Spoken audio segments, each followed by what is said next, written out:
अर्जुन अब अपने भीतर उठ रहे प्रश्नों को और दबा नहीं पाते।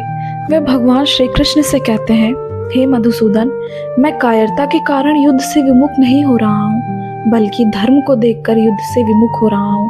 परंतु आप कह रहे हैं कि ये कायरता कहाँ से आ गई?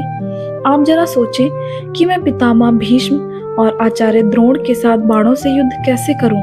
यह मेरी कायरता नहीं है। कायरता तो तब कही जाए जब मैं मरने से डरूं। मैं मरने से नहीं डर रहा हूँ, बल्कि मारने से डर रहा हूँ। संसार में दो ही तरह के संबंध मुख्य हैं, जन्म संबंध और विद्या संबंध। जन्म के संबंध से तो पितामह भीष्म हमारे पूजनीय हैं। बचपन से ही उनकी गोद में पला हूँ। बचपन में जब मैं उनको पिताजी पिताजी कहता था, तब वो बड़े प्यार से कहते थे, मैं तो तेरे पिता का भी पिता हूँ।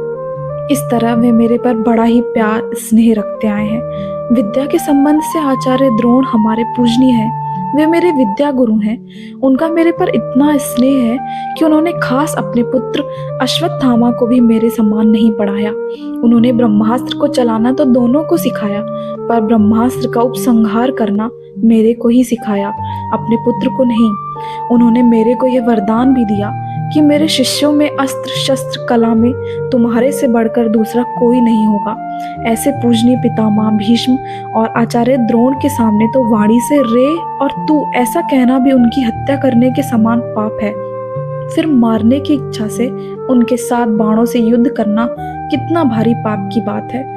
संबंध में बड़े होने के नाते पितामह भीष्म और आचार्य द्रोण ये दोनों ही आदरणीय और पूजनीय हैं। इनका मेरे पर पूरा अधिकार है, अतः यह मेरे पर तो प्रहार कर सकते हैं, पर मैं उन पर बाणों से कैसे प्रहार करूं? उनका प्रतिद्वंदी होकर युद्ध करना तो मेरे लिए बड़े पाप की बात है, क्योंकि ये दोनों ही मेरे द्वारा सेवा करने योग्य हैं और सेवा से भी बढ़कर पूजा करने योग्य हैं। ऐसे पूज्य जनों को मैं बाणों से कैसे मारूं? अब मिलते हैं हम आपको श्लोक नंबर 5 में। तब तक के लिए हरे कृष्ण।